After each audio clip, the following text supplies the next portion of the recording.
الحمد لله نحمده ونستعينه ونستغفره ونؤمن به ونتوكل عليه ونعوذ بالله من شرور أنفسنا ومن سيئات أعمالنا من يهده الله فلا مضل له ومن يضلله فلا هادي له ونشهد أن لا إله إلا الله وحده لا شريك له ونشهد أن سيدنا ونبينا ومولانا محمدا عبده ورسوله صلى الله تعالى عليه وعلى آله وصحبه وبارك وسلم تسليما كثيرا كثيرا. أما بعد فأعوذ بالله من الشيطان الرجيم. بسم الله الرحمن الرحيم. ومن أحسن قولا ممن دعا إلى الله وعمل صالحا وقال إنني من المسلمين. وقال عليه الصلاة والسلام: من قال لا إله إلا الله مخلصا دخل الجنة. قيل وما إخلاصها؟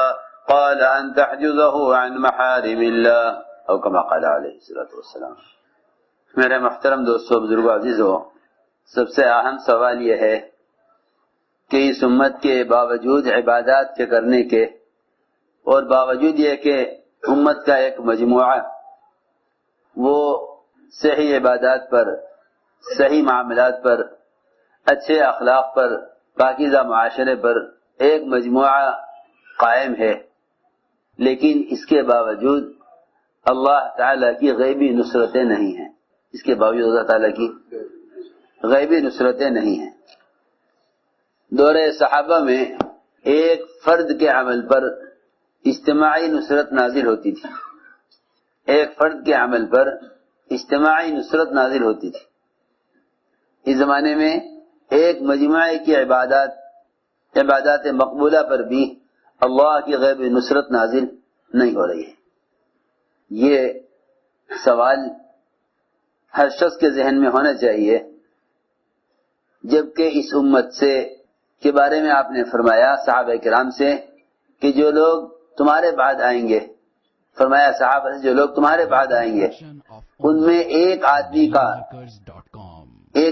کی کے عمل پر جو اجر ملے گا وہ 50 کے بقدر ملے گا. صحابہ نے عرض کیا کہ یا رسول اللہ، ہم میں سے 50 یا ان میں سے 50؟ فرمایا کہ نہیں، تم میں سے 50 کے برابر تمہارے بعد آنے والوں میں سے ایک فرد کو 50 کے برابر اجر ملے گا.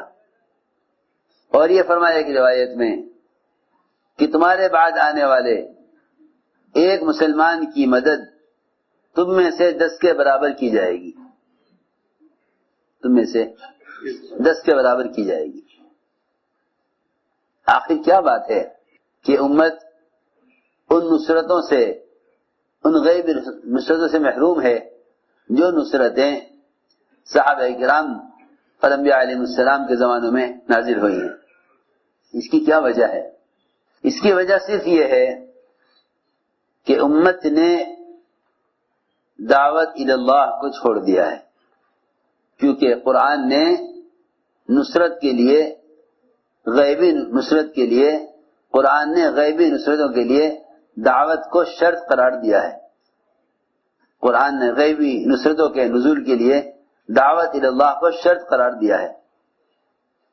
میری بات بہت دھیان سے سننی پڑے گی.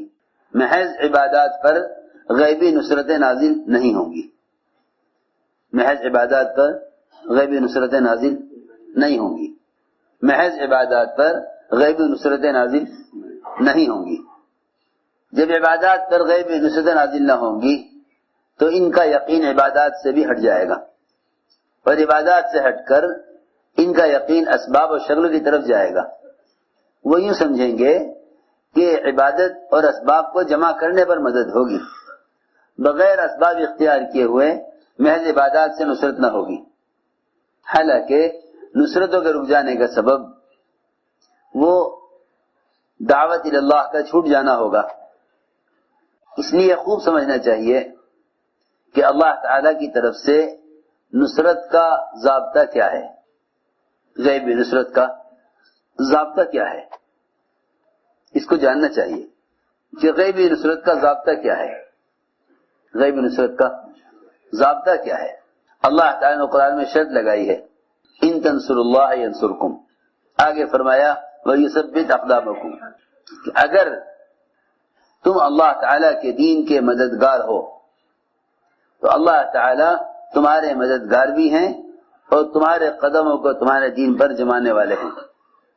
تمہارے قدموں کو تمہارے دین پر جمانے والے ہیں. ہمیں صحابہ کرام کی ساری سیرت کو پڑھ کر یہ معلوم ہوا کہ صحابہ کرام کی غیبی نصرتوں کا سبب وہ دعوت اور عبادت دونوں کو جمع کرنا تھا. دعوت اور عبادت دونوں کو جمع کرنا تھا. دعوت اور عبادت دونوں کو جمع کرنا تھا، کیونکہ اگر ان دونوں میں سے کسی ایک میں کمی آئے گی تو انفرادی اجتماعی دونوں طرح نقصان ہوگا. امت کے ارتداد کا سبب ہی نقل و حرکت کا چھوٹ جانا ہے. امت کے ارتداد کا سبب ہی نقل و حرکت کا چھوٹ جانا ہے. جب یہ امت اللہ کے راستے کی نقل و حرکت اور بذات خود دعوت دینا چھوڑ دے گی تو امت میں ارتداد عام ہو جائے گا. امت میں ارتداد عام ہو جائے گا. خروج اور نقل و حرکت کا اصل مقصد اسلام کو عملی طور پر قائم رکھنا ہے. خروج اور نقل و حرکت کا اصل مقصد اسلام کو عملی طور پر قائم رکھنا ہے. جہاں جہاں سے اسامہ کی جماعت گزرتی تھی وہاں کے مرتدین اسلام کی طرف اسلام میں داخل ہو جاتے تھے. جہاں جہاں اسامہ کی جماعت گزری وہاں کے مرتدین اسلام میں داخل ہو گئے. مجھے آج یہ کرنا ہے کہ دعوت اور عبادت ان دونوں کو مستقل جمع رکھنا یہ اللہ تعالی کی غیبی نصرتوں کا اصل سبب ہے. کیونکہ اگر یہ امت دعوت چھوڑ بیٹھے گی تو دو بڑی خیروں سے محروم ہو جائے گی. دو بڑی خیروں سے محروم ہو جائے گی. ایک تو محرومی ہوگی وحی کی برکات سے. محرومی ہوگی وحی کی برکات سے. دوسرے محرومی ہوگی دعاؤں کی قبولیت سے. امت کے دعوت چھوڑ دینے پر دو مصیبتیں آئیں گی. ایک وحی کی برکات سے محرومی، دوسرے دعاؤں کی قبولیت سے محرومی.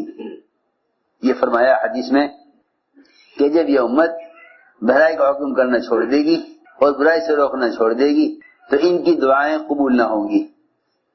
اگر یہ اللہ والوں سے، اولیاء اللہ سے، نیک لوگوں سے، ایسے لوگ جن کی دعائیں اللہ کے یہاں قبول ہوتی ہیں ان سے بھی دعا کرائیں گے ان کی دعاؤں بھی ان کا استحقاق نہیں رہے گا.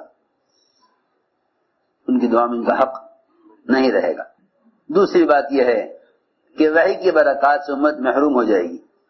اس سے معلوم ہوا کہ آپ صلی اللہ علیہ وسلم کی وفات کے بعد وحی کی برکات، وہ آپ والی محنت جس کو دعوت کہتے ہیں، اس محنت سے وحی کی برکات کا سلسلہ باقی رہے گا. وحی تو منقطع ہو جائے گی آپ کی وفات پر.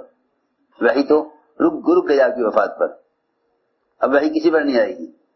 لیکن وحی کی جو برکتیں ہیں وہ برکتیں اس طریقہ محنت کے ساتھ قیامت تک رہیں گی جو طریقہ محنت آپ لے کر آئے ہیں. اس لیے مولانا الیاس صاحب رحمۃ اللہ علیہ فرماتے تھے کہ دعوت تسخیر عالم کا نسخہ ہے. دعوت تسخیر عالم کا نسخہ ہے. نظام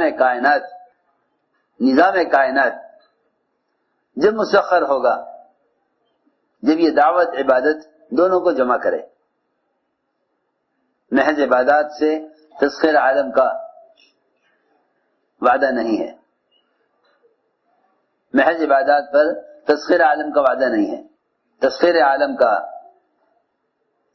جو وعدہ ہے وہ دعوت عبادت کو جمع کرنے پر ہے. ہمارے ایسا کا ملفوظ ہے کہ یہ کام تسخیر عالم کا نسخہ ہے کہ نظام کائنات اللہ تعالیٰ ان کے لیے مسخر کریں گے نظام کائنات اللہ ان کے لیے مسخر کریں گے جو دعوت عبادت دونوں کو جمع کریں گے.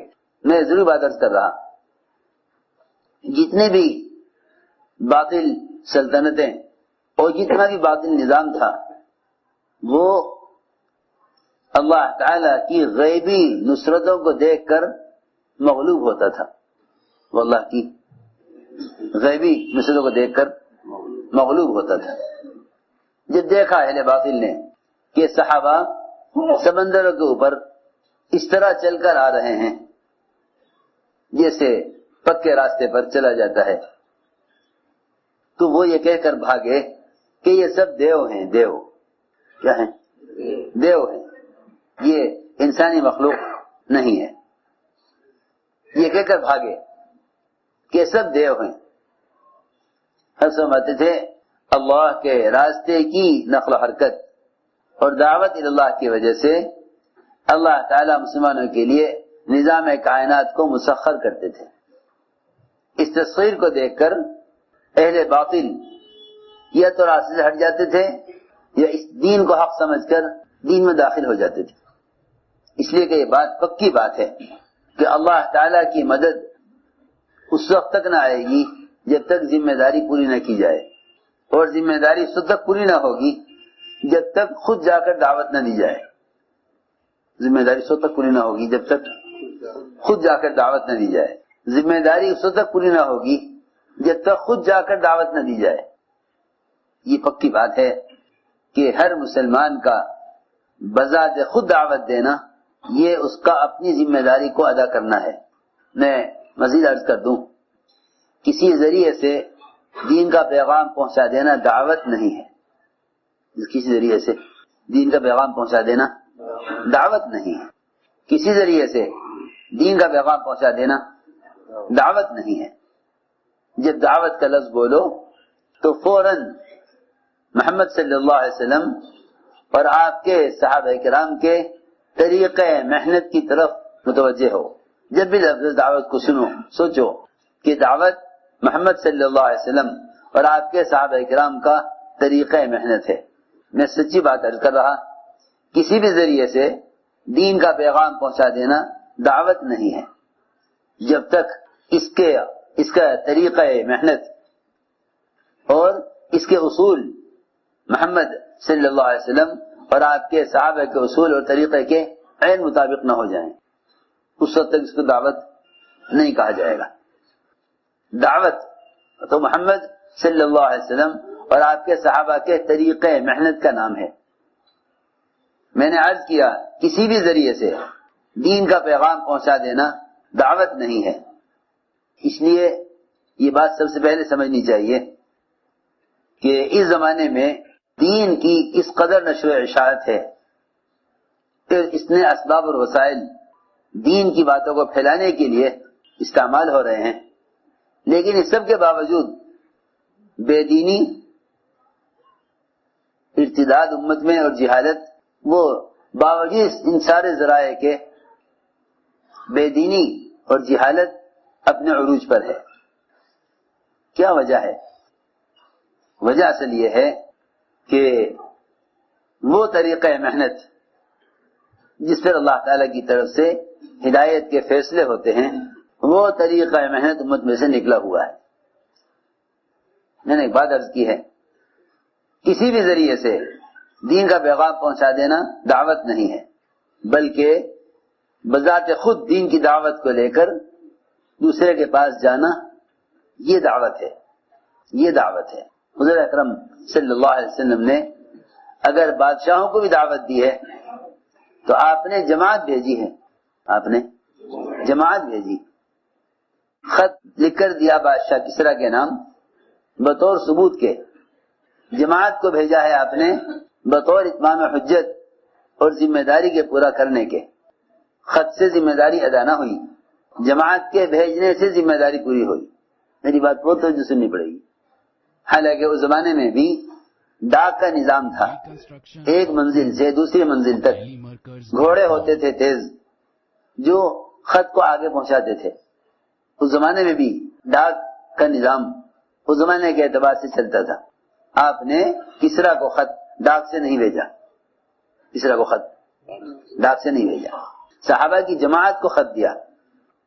وہ جو اعمال عبادت کرتے ہوئے اس راستے کی تکلیفوں کو برداشت کرتے ہوئے چلے اور کسرا کو جا کر خط دیا اور دعوت دی.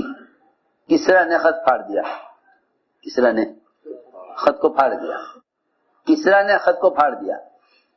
آپ نے فرمایا کسرا نے ہمارا خط نہیں پھاڑا، اپنا ملک پھاڑ لیا. جی، کسرا نے خط نہیں پھاڑا بلکہ اپنا ملک پھاڑ لیا.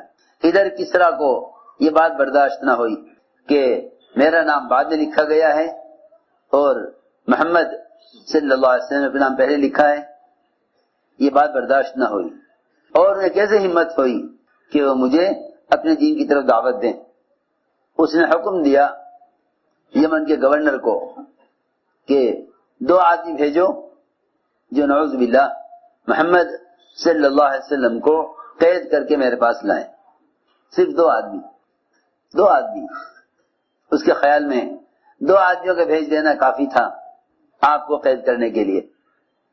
ہمیں چاہیے ہم ایسے واقعات غور سے پڑھا کریں جن واقعات میں صحابہ اکرام کی دعوت پر اللہ کی طرف سے غیبی نصرتیں بڑی بڑی سلطنتوں کے خلاف، بڑی بڑی طاقتوں کے مقابلے میں اللہ کی غیبی نصرتیں آئی ہیں. انہیں خوب پڑھا کرو. تم گشت کرو اس خیال سے کہ میں محمد صلی اللہ علیہ وسلم کی نقل اتار رہا ہوں، ورنہ کام جائے گا تنظیم کی طرف، کام جائے گا تنظیم کی طرف. یہ تنظیم نہیں ہے، یہ انبیاء علیہ السلام اور صحابہ کرام کا، انبیاء کی بعثت اور صحابہ کی نقل و حرکت کا مقصد ہے. یہ کوئی تنظیم نہیں ہے، یہ کوئی تنظیم نہیں ہے. گشت کیا کرو صحابہ کرام کو کے طریقے گشت کو سامنے رکھ کر. ہم دعوت دے رہے ہیں، اللہ رب العزت اس دعوت کو یا تو مدعو کی ہدایت کا ذریعہ بنائیں گے، یا اللہ رب العزت جن کے مقدر میں ہدایت نہ ہوگی انہیں اسلام کے راستے سے ہٹا دیں گے. لیکن یہ بات یاد رکھو کہ غیروں کے اسلام میں داخل ہونے اور مسلمان کے اسلام پر جمنے اور جن کے مقدر میں ہدایت نہیں ہے ان کے راستے سے ہٹنے کے لیے دعوت شرط ہے، دعوت شرط ہے. کسرا نے 2 آدمی بھیجنے کا حکم کیا یمن کے گورنر کو کہ جو جائیں اور نعوذ باللہ جنہوں نے خط لکھا ہے انہیں گرفتار کر کے لائیں. وہاں پہنچا، 2 آدمی پہنچے آپ کی خدمت میں، آپ کو دیکھ کر کانپنے لگے. فرمایا گھبراؤ مت، کیا بات ہے، کہاں سے آئے ہو؟ کہ ہمیں بازان نے بھیجا ہے، یمن کے گورنر نے. اس کو حکم دیا ہے اس کے آقا نے، اس کو حکم دیا ہے اس کے آقا نے کہ جاؤ اور محمد صلی اللہ علیہ وسلم کو گرفتار کر کے لاؤ. آپ نے فرمایا کہ جس کے آقا نے تمہیں مجھے گرفتار کرنے کے لیے بھیجا ہے اس سے جا کر کہہ دو کہ رات میرے آقا نے اس کے آقا کو قتل کر دیا. رات میرے آقا نے اس کے آقا کو قتل کر دیا. جس کی طرف سے تم مجھے گرفتار کرنے کے لیے بھیجے گئے ہو میرے اللہ نے تمہارے آقا کو رات قتل کر دیا. وہ منٹ، وہ گھڑی، وہ دن ان دونوں نے لکھ لیا. کہا آپ فرمایا کہ یہ بات سچی ہے، یہ بات سچی بات ہے، یہ بات سچی بات ہے کہ رات میرے آقا نے تمہارے آقا کو قتل کر دیا. انہوں نے وقت اور دن لکھ لیا اور فوراً آدمی بھیجا یمن گورنر کے پاس. جن کو گرفتار کرنے کے لیے آپ نے مجھے بھیجا ہے وہ تو یوں کہہ رہے ہیں کہ کہیں کے لیے گرفتار کرنے کے لیے آئے ہو، جس نے گرفتار کرنے کے لیے بھیجا ہے اس کو میرے آقا نے رات قتل کر دیا. یمنی گورنر نے آگے تحقیق کی، پتہ چلا کہ اسی منٹ، اسی گھڑی، اسی رات میں کسرا کو اس کے بیٹے نے قتل کر دیا. یہ جتنی بھی نصرات غیبیہ ہیں اس زمانے کے مسلمانوں کا سب سے بڑی غلط فہمی یہ ہے کہ جو مدد صحابہ کی ہو چکی وہ مسلمان کے زمانے میں نہیں ہو سکتی. اسباب نصرت کو چھوڑ کر کیوں نہ اللہ کی مدد سے نا امید ہوگا، جبکہ حال ہمارا یہ ہے، ایک دکان پر بیٹھنا چھوڑ دو تو اس دکان سے آمدنی کی امید ختم ہو جاتی ہے، ایک زمین پر جانا چھوڑ دو تو اس زمین سے پیداوار کی امید ختم ہو جاتی ہے، دفتر آنا چھوڑ دو تو تنخواہ کی ملنے کی امید ختم ہو جاتی ہے۔ اللہ اکبر۔ جب وہ مادی اسباب جن پر حاجتوں کا پورا ہونا یقینی نہیں ہے، جب اس کے بارے میں نا امید ہو جاتے ہیں تو پھر سوچو تو صحیح، وہ دعوت جو اللہ کی مدد کے لیے شرط ہے، اس کے چھوٹ جانے پر اللہ تعالی کی طرف سے مدد کی امید مسلمان کیسے کر سکتا ہے؟ تو ہم نے عرض کیا کہ دعوت اور عبادت ان دونوں کا جمع رکھنا یہ اللہ تعالی کی غیبی نصرتوں کے نازل کرنے کا سبب ہے، کیونکہ دعوت کے بغیر اتمام حجت نہ ہوگا، ذمہ داری ادا نہیں ہوگی، دعوت کے بغیر ذمہ داری ادا نہ ہوگی۔ جتنے بھی مادی اسباب ہیں بات کے پہنچانے کے، مولانا الیاس صاحب فرماتے تھے مادی اسباب اور مادی ذرائع دین کی بات کے پہنچانے کے لیے، اس سے رواج ترقی کرے گا، دین ترقی نہیں کرے گا، اس سے رواج ترقی کرے گا، دین ترقی نہیں کرے گا۔ دین کی ترقی اس طریقے محنت میں ہے جو طریقہ محنت محمد صلی اللہ علیہ وسلم اور آپ کے صحابہ کا ہے، کہ جب تک امت اجتماعی طور پر اس طریقے دعوت پر نہیں آئے گی۔ لوگ اس زمانے میں کہتے ہیں کہ کوئی متعین طریقہ نہیں ہے دین کے زندگیوں میں لانے کا، جس زمانے میں جو بھی طریقہ اختیار کیا جائے وہی اس زمانے کے لیے مناسب ہے۔ یہ بہت غلط مشورہ اور بہت غلط خیال ہے۔ لوگ یہ کہتے ہیں کہ دین کو امت تک پہنچانے کے لیے ہر زمانے کے اعتبار سے طریقہ مرتب کیا جائے گا۔ یہ بات بالکل غلط ہے، یہ خیال غلط خیال ہے، کیونکہ جس طرح محمد صلی اللہ علیہ وسلم ایک 3 انگلی سے کھانا کھانے کی سنت کو قیامت تک کے لیے لے کر آئے ہیں، وضو کے طریقے کو قیامت تک کے لیے لے کر آئے ہیں، نماز کے طریقے کو قیامت تک کے لیے لے کر آئے ہیں، آپ کی کوئی ایک سنت بھی استنجے کی لائن سے لے کر، کھانا کھانے سے لے کر، نماز پڑھنے سے لے کر، آپ کی ایک سنت بھی قیامت تک بدلے گی نہیں، ایک سنت بھی قیامت تک بدلے گی نہیں۔ تو پھر سوچو امت تک دین کی دعوت کو پہنچانے کی سنت کیسے بدل سکتی ہے؟ میں کچھ کہنا چاہتا ہوں، پھر سوچو امت تک دین کی دعوت کے پہنچانے کی سنت کیسے بدل سکتی ہے؟ جب ایک وضو کے جز مسواک کا کوئی متبادل نہیں ہے، مسواک کی سنت ہے، مسواک کی سنت ہے۔ کوئی یہ کہے برش سے بھی تو دانت صاف ہو سکتے ہیں، مسواک سے اس زمانے میں ہوتے ہیں، اس زمانے میں اس کا متبادل برش ہے، تو خدا کی قسم وہ 70 فائدے مسواک کے، جس میں ایک فائدہ کلمہ لا الہ الا اللہ کا موت پر یاد آنا ہے، وہ برش سے حاصل نہیں ہو سکتا۔ جب وضو کے ایک جز کا کوئی متبادل نہیں، جو نماز کے لیے، جو اسلام کے احکام میں سے ایک حکم کے لیے نماز کے لیے وضو کرنا ہے، جب اس وضو کے ایک جز کا مسواک کا کوئی متبادل نہیں، تو جس کام کے لیے آپ کو بھیجا گیا ہے اس محنت کا کوئی متبادل کیسے ہو سکتا ہے؟ اس کو کوئی متبادل کیسے ہو سکتا ہے؟ یہ خیال کرنا، فلاں ملک میں دین پہنچانے کے لیے اعلیٰ ذرائع کافی ہیں، خود چل کر جانا ضروری نہیں ہے۔ حضور اکرم صلی اللہ علیہ وسلم نے اپنے صحابہ کو ایسا نقل حرکت پر ڈالا تھا، یہ خیال نہ ہو جہاں تک خشکی ہے وہاں تک تو دین کا پیغام پہنچا دیں گے جا کر، جہاں خشکی نہیں سمندر شروع ہو جائے گا وہاں سے آگے کیسے جائیں گے؟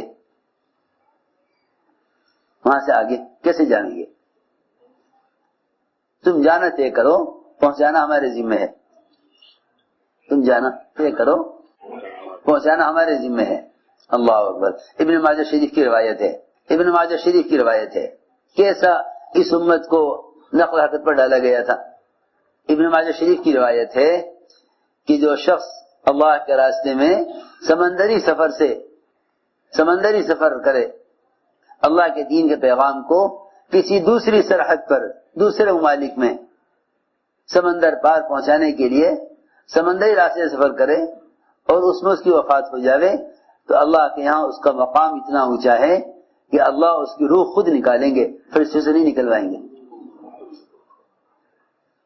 فرشتوں سے نہیں نکلوائیں گے۔ حالانکہ تمام ملائکہ کی روح فرشتہ نکالے گا، تمام ملائکہ کی روح فرشتہ نکالے گا، تمام اولیاء، انبیاء، صالحین سب کی روح فرشتہ نکالنے والا ہے، لیکن اللہ کے راستے میں سمندری سفر میں مرنے والے کی روح اللہ خود نکالنے والے ہیں، اللہ تعالیٰ خود نکالنے والے ہیں۔ یہ فضیلت اس لیے بتائی تھی تاکہ اس فضیلت کی وجہ سے سمندری سفر کر کے بھی یہ دین کا پیغام پہنچانے کے لیے اس شوق میں نکلے کہ شاید اللہ تعالیٰ مجھے یہ سعادت دے دیں۔ امت کو ہر اعتبار سے متحرک بنایا گیا تھا، تو میں نے عرض کیا دعوت ہے خود جا کر دعوت دینا، خود جا کر دعوت دینا۔ نہیں، بار بار اس لیے عرض کر رہا کہ کام کوئی پروگرام نہیں ہے، یہ کوئی تنظیم نہیں ہے اس زمانے کی، بلکہ یہ وہ طریقہ محنت ہے جو اللہ تعالی کی طرف سے ذمہ داری کے ادا ہونے کے لیے ضروری ہے۔ خود جا کر دعوت دینا، خود جا کر دعوت دینا، کیونکہ اس پر اللہ تعالی کی طرف سے غیبی نصرتیں نازل ہوتی ہیں۔ دعوت عبادت کو جمع کرنے پر، یوشع بن نون دشمن کے مقابلے پر دعوت دی، قبول نہ کی، مقابلے پر آ گئے، مقابلے پر آ گئے، ادھر دشمن، ادھر عصر کی نماز،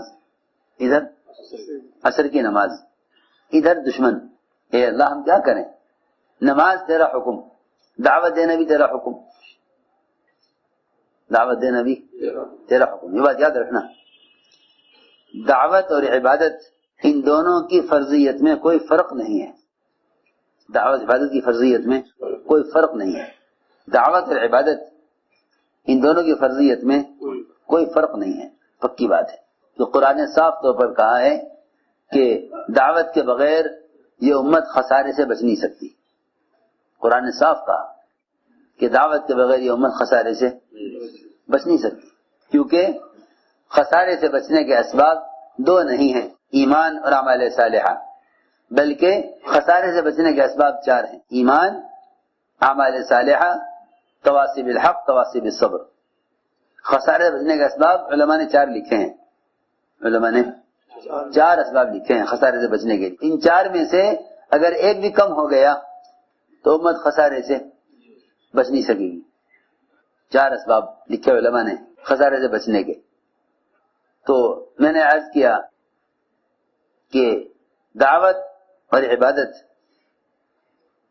یہ دونوں ایسے برابر فریضے ہیں کہ اگر ان میں سے ایک فریضہ چھوٹ گیا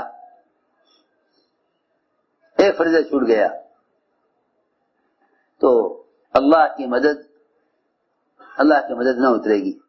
جب داعی پریشان ہو جاتا ہے دعوت عبادت کو دونوں کو جمع کرنے میں، اگر ایک کے لیے ایک کو چھوڑ دیا تو اللہ کی طرف سے وعدے پورے نہ ہوں گے، اللہ کے وعدے پورے نہ ہوں گے۔ ایک کے لیے ایک کو چھوڑ دیا تو اللہ کے وعدے پورے نہ ہوں گے۔ دونوں کو جمع کرنے پر مجبور ہو گیا، یا اللہ میں کیا کروں؟ ادھر دشمن مقابلے پر آ گیا، کیونکہ انبیاء اور صحابہ سے دشمنی جو ہوتی تھی باطل کو، وہ عبادت پر نہیں ہوتی تھی، وہ عبادت پر نہیں، سنو غور سے، عبادت پر کوئی دشمنی نہیں تھی، سارا جھگڑا دعوت پر تھا، سارا جھگڑا دعوت پر تھا، جی ہاں، عبادت پر کوئی لڑائی نہیں۔ ابوبکر صدیق رضی اللہ تعالیٰ عنہ قرآن زور سے پڑھتے تھے، یہ بات ہماری یاد رکھنا، مخلوق کو دکھلانے کے لیے عمل کرنا ریا نہیں ہے، مخلوق کو دکھلانے کے لیے عمل کرنا ریا نہیں ہے، مخلوق کو دکھانے کے لیے عمل کرنا ریا نہیں ہے، مخلوق کو دکھانے کے لیے عمل کرنا ریا نہیں ہے، وہ تو مخلوق کو راضی کرنے کے لیے عمل کرنا ریا ہے. سمجھے بات؟ نہیں سمجھے. مخلوق کو دکھانے کے لیے عمل کرنا ریا نہیں ہے. مخلوق کو راضی کرنے کے لیے عمل کرنا ریا ہے. یہ میرے عمل کو دیکھ کر خوش ہو، یہ ہے ریاکار. لیکن اگر کوئی شخص اس لیے عمل کرتا ہے کہ لوگ میرے عمل کو دیکھ کر عمل کریں، کہ اس کا یہ عمل تو عین دعوت ہے، اس کے عمل عین دعوت ہے. اور اتنا ہی نہیں بلکہ اس کے عمل کا اجر اتنا زیادہ بڑھا دیا جائے گا کہ تمام اس کو دیکھ کر عمل کرنے والوں کا سب کے عمل کا اجر بھی اس کو ملے گا. سب کے عمل کا اجر اس کو ملے گا. اس لیے مخلوق کو راضی کرنے کے لیے عمل کرنا شرک ہے، ریا ہے. مخلوق کو دکھانے کے لیے عمل کرنا ریا نہیں ہے. ابوبکر رضی اللہ تعالیٰ عنہ تلاوت کرتے تھے اور زور سے کرتے تھے. ان کی آواز کی وجہ سے عورتیں اور بچے مشرکین کے وہ ان کی آواز سن کر جمع ہو جاتے، وہ تلاوت سنتے، قرآن سنا کرتے تھے. کیونکہ قرآن اتنی مؤثر دعوت ہے کہ بہت سے مشرکین وہ ہیں جو صرف قرآن سن کر اسلام میں داخل ہوئے، صرف قرآن سن کر اسلام میں داخل ہوئے. بہت سے مشرکین ایسے ہیں جن کو آپ نے کچھ نہیں سمجھایا، صرف قرآن پڑھ کر سنایا، قرآن سن کر اسلام میں داخل ہو گئے. یہاں تک فرمایا وَإِنْ أَحَدٌ مِّنَ الْمُشْرِكِينَ اسْتَجَارَكَ فَأَجِرْهُ حَتَّى يَسْمَعَ كَلَامَ اللَّهِ. کوئی مشرک اگر تم سے پناہ چاہے تو مشرک کو پناہ دے دو تاکہ وہ تمہارے ماحول میں رہ کر قرآن سنے. حَتَّى يَسْمَعَ كَلَامَ اللَّهِ. مشرک کو بھی پناہ دو تاکہ وہ قرآن سنے. اس کے کان میں قرآن کا پڑھنا یہ اس کے دل کو کھول دے گا ہدایت کے لیے، اگر اس کے مقدر میں ہدایت ہے. ابوبکر رضی اللہ عنہ قرآن پڑھتے تو ان کی تلاوت کو سننے کے لیے مشرکین کی عورتیں بچے ٹوٹے پڑتے تھے. ان پر انہیں خطرہ ہوا ہماری عورتیں بچے اسلام میں داخل ہو جائیں گے. تو ابوبکر رضی اللہ عنہ کو تلاوت سے روک دیا، کہا کہ آہستہ قرآن پڑھیں، گھر کے اندر پڑھیں. قرآن آہستہ پڑھیں اور گھر کے اندر پڑھیں. اگر آپ نے قرآن زور سے پڑھا تو ہم آپ کو مکے سے نکال دیں گے، آپ کو ہم نکال دیں گے مکہ مکرمہ سے. اگر آپ نے قرآن زور سے پڑھا ہم آپ کو امن دیں گے اس شرط پر کہ آپ قرآن زور سے نہیں پڑھیں گے.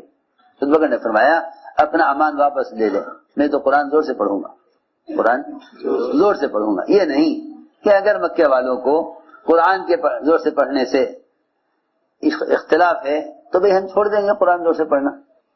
صحابہ کی تلاوت داعیانہ تھی، صحابہ کی تلاوت داعیانہ تھی. تو میں عرض کر رہا تھا کہ لڑائی ساری دعوت پر تھی، عبادت پر نہیں تھی. بار بار کفار کہتے تھے کہ اے محمد آپ اللہ کی عبادت کریں، ہمیں اس سے کوئی اختلاف نہیں ہے، بس آپ ہمیں ایک معبود کی طرف نہ بلائیں. ابو طالب کے پاس جمع ہوئے تو قریش یہ کہنے کے لیے نہیں کہ آپ انہیں عبادت سے روک دیں، یہ کہنے کے لیے آئے تھے کہ آپ انہیں دعوت دینے سے روک دیں، آپ ان کو دعوت دینے سے روک دیں. ہم یہ نہیں کہتے کہ آپ ان کو عبادت سے روکیں، آپ ان کو دعوت دینے سے روک دیں. آپ نے فرمایا ابو طالب سے فرمایا کہ چاند میرے بائیں ہاتھ میں، سورج میرے دائیں ہاتھ میں رکھ دیا جاوے، سارا کائنات کا نظام میرے ہاتھ میں، میرے اختیار میں دے دیا جاوے، اس کام کو چھوڑنے کے لیے تب بھی میں یہ کام نہیں چھوڑوں گا، نہیں چھوڑوں گا. چنانچہ میں عرض کر رہا تھا کہ یوشع بن نون ادھر دشمن مقابلے پر اور ادھر نماز. اے اللہ تیرے دو امر جمع ہو گئے ایک ساتھ، دو امر جمع ہو گئے، دعوت بھی عبادت بھی. اے اللہ ہم کیا کریں؟ تو دعوت کے تقاضے کو مقدم رکھا، دعوت کے تقاضے کو مقدم رکھا اور اللہ سے کہا کہ اس سورج کو یہاں روک دے، سورج کو یہاں روک دے، کیونکہ ہم بھی مامور ہیں تیرے اور سورج بھی مامور ہے، دونوں تیرے حکم کے تابع ہیں. فرق یہ ہے کہ ہم تیرے لیے ہیں، سورج ہمارے لیے ہے. فرق یہ ہے کہ ہم تیرے لیے، سورج. کتنا بڑا فرق ہے. حضرت فرماتے تھے اگر مسلمان اللہ کے لیے ہو جاوے تو پھر اللہ تعالیٰ ساری مخلوق کو، کائنات کو خادم بنائیں گے، اسے مخدوم بنائیں گے. اور اگر یہ اسباب کا ہو کر رہ جاوے تو اللہ تعالیٰ اس کو خادم بنائیں گے، مسلمان کو، اور ساری مخلوق کو مخدوم بنائیں گے. یہ سب کی خدمت کرے گا غلام بن کر، خدمت کرے گا غلام بن کر. دنیا بھی ذلت، آخرت بھی ذلت.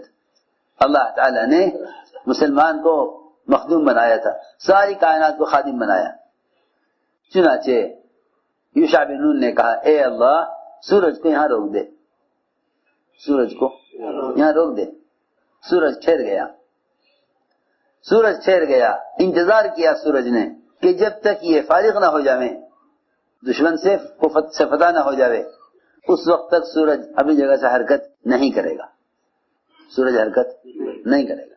سورج منتظر رہا، سورج منتظر رہا، سورج منتظر رہا. جب دشمن پر فتح ہو گئی اس کے بعد سورج حرکت میں آیا.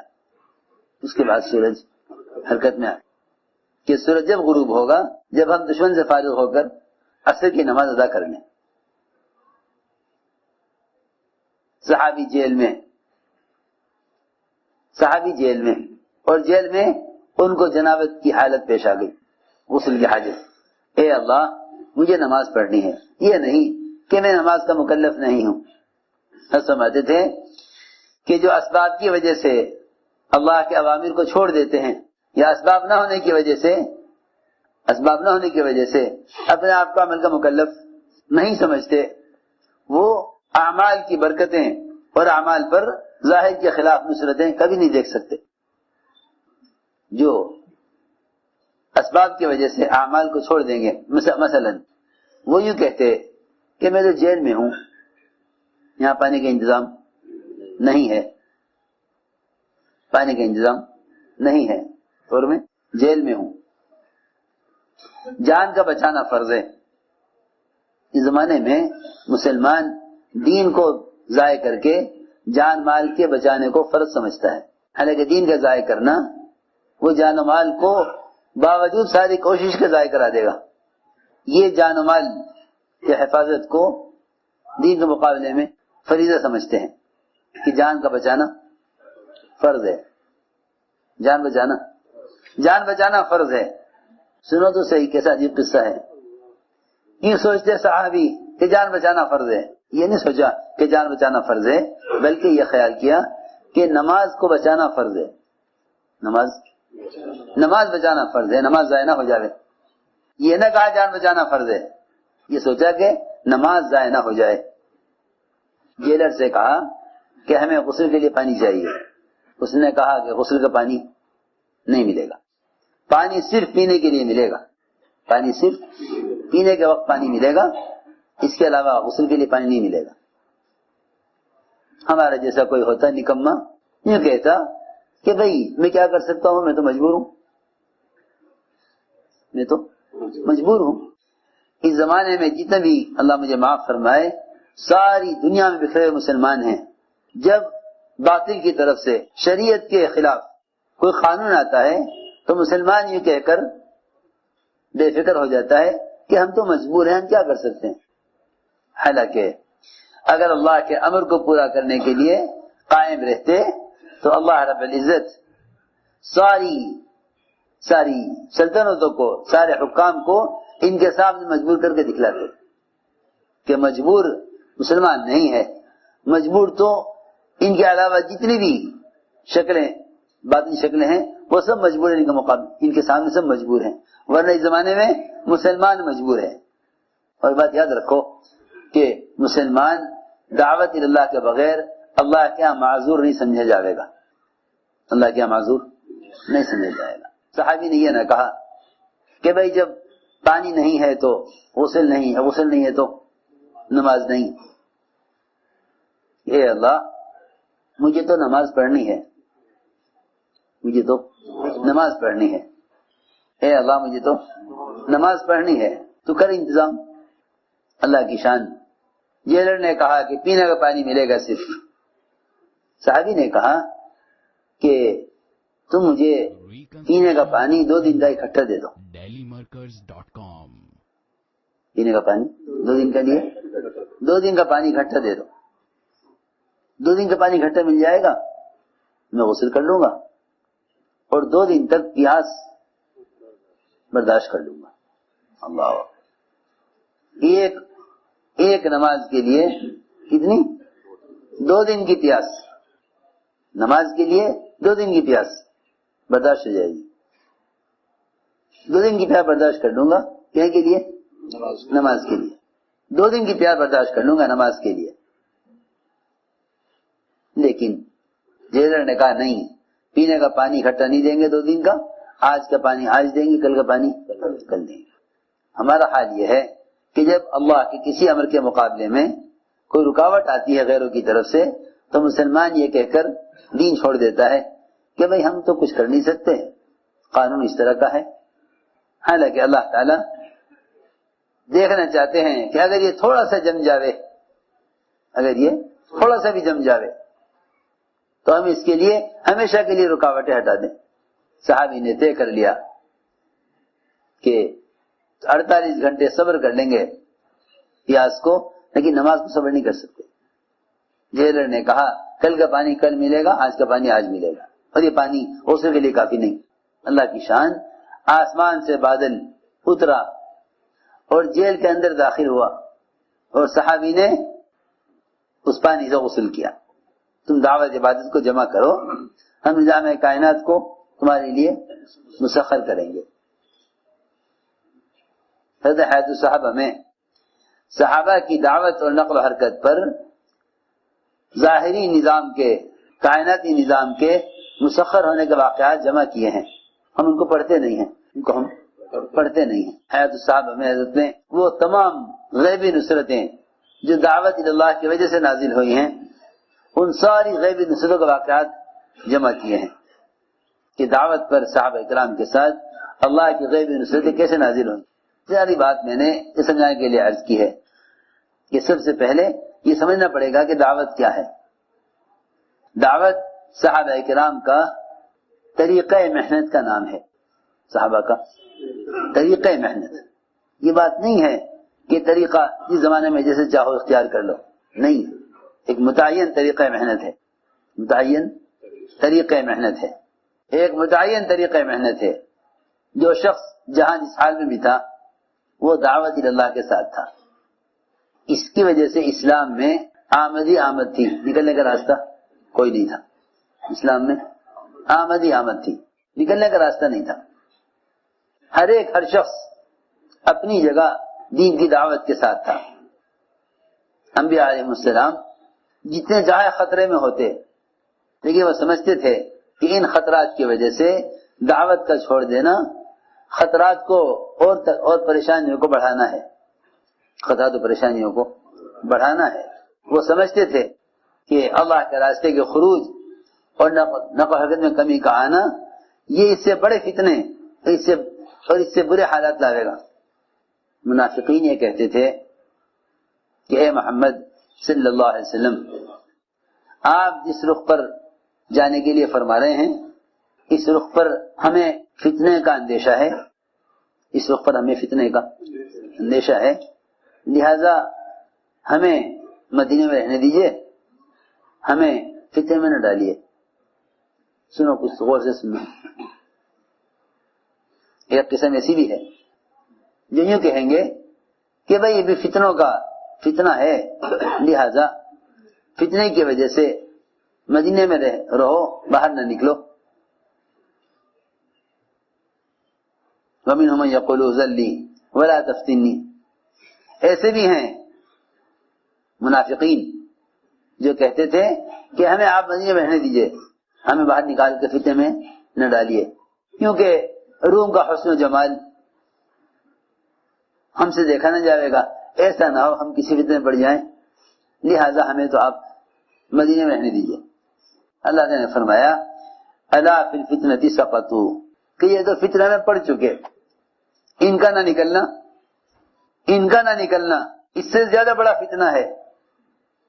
اگر نکل جاتے دین کی دعوت کو لے کر تو اللہ فتنوں کو ختم کر دیتے. ان کا نہ نکلنا, ان کا فتنہ میں پڑ جانا ہے. میں نے عرض کیا کہ دعوت کی عمومیت وہ اسلام سے نکلنے کا راستہ بند کیے ہوئے تھی اور اسلام میں داخلہ کا راستہ کشادہ تھا جب تک امت دعوت اور مجتمع تھی. حضرت اکرمہ بن ابی جہل، ابو جہل کے بیٹے، حضور اکرم صلی اللہ علیہ وسلم جب مکہ مکرمہ میں فاتحانہ داخل ہوئے تو اکرمہ اس خیال سے بھاگے وہاں سے کہ اگر یہاں رہ گیا تو اسلام قبول کرنا پڑے گا، اور اگر اسلام قبول نہ کیا تو قتل ہونا پڑے گا. جان کا بھی خطرہ اور اپنے دین کا بھی خطرہ، اپنے دین کا خطرہ ان کو، یہ جان کا خطرہ یا اپنے دین کا خطرہ ہے، کفر چھوڑنا پڑے گا. چنانچہ حضرت اکرمہ بھاگے یمن کی طرف. عجیب قصہ ہے.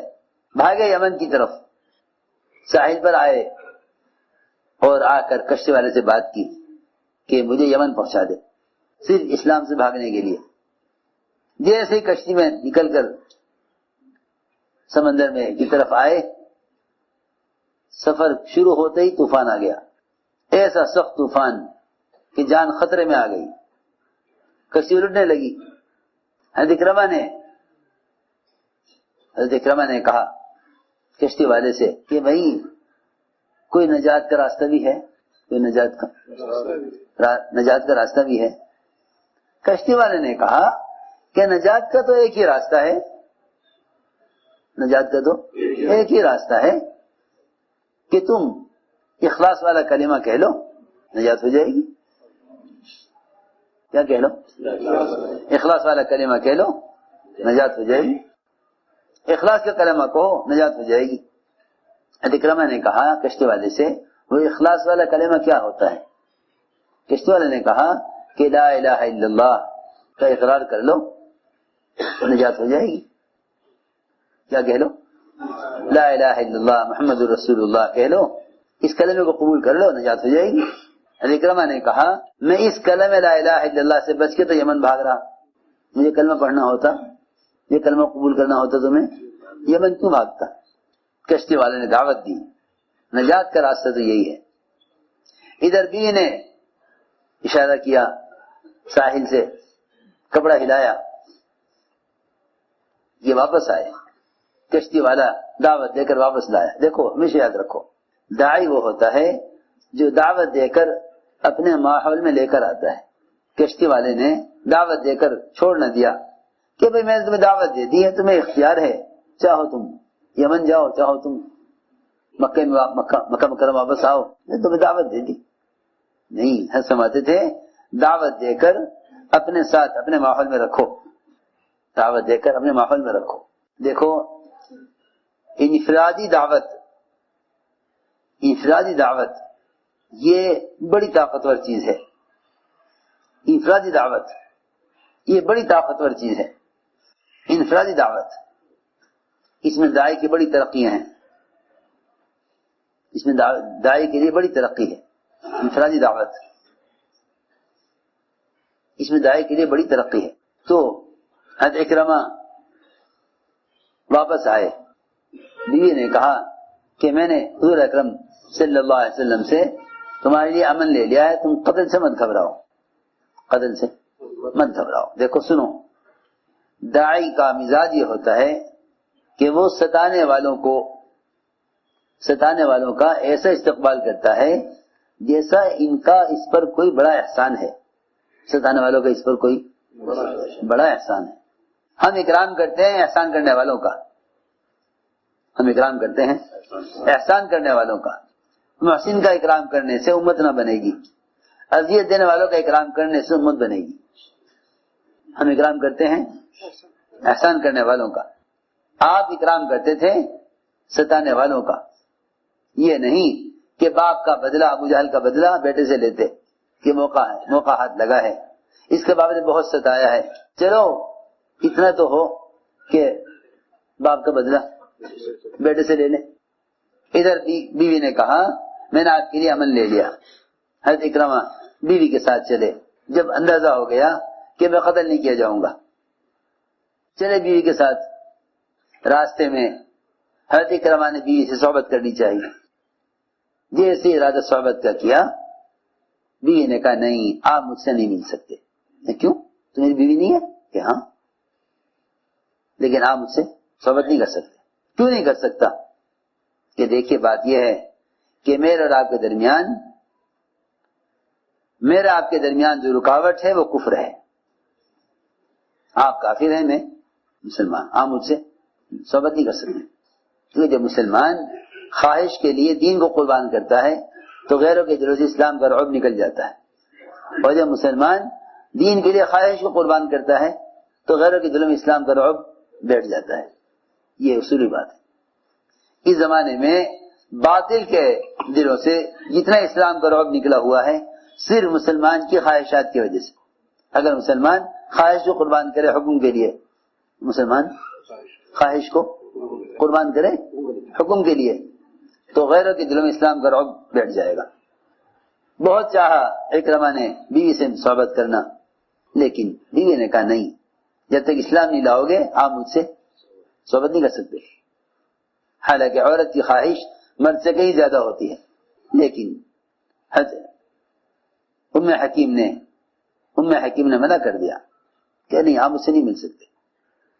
حضرت اکرمہ کہنے لگے بیوی سے کہ یہ اسلام کوئی بڑا ہی اونچا مذہب ہے، اسلام کوئی بڑا ہی اونچا مذہب ہے کہ اس کے بغیر مجھ سے مل نہیں سکتا۔ حالانکہ جتنے بھی دوسرے مذہب والے ہیں آپس میں ایک دوسرے سے ملتے ہیں، دوسرے مذاہب میں شادی کرنا عام ہے، یہ کوئی بڑا ہی اونچا مذہب ہے کہ بغیر اسلام لائے میں تجھ سے مل نہیں سکتا۔ چنانچہ اسی سے اکرمہ کے دل میں اسلام کی عظمت بیٹھ گئی۔ آپ نے صحابہ اکرام سے فرمایا کہ دیکھو اکرمہ آ رہے ہیں، ان کا اکرام کرنا ہے، اور اس کے باپ کو برا مت کہنا، اس کے سامنے اس کے باپ کو اس کے سامنے برا مت کہنا، اس لیے کہ اس کا باپ تو قتل ہو چکا ابو جہل، بیٹے کو تکلیف ہوگی باپ کو برا کہنے سے۔ اللہ مجھے معاف فرمائے، ہمارا مزاج انتقامی بنا ہوا ہے۔ انتقام یہ درندوں کا اور زہریلے جانوروں کا کام ہے۔ سانپ آپ کو کچھ نہیں کہتا، آپ ماریں گے تو ڈسے گا۔ انتقامی مزاج جو ہوتا ہے وہ حیوان کا ہوتا ہے،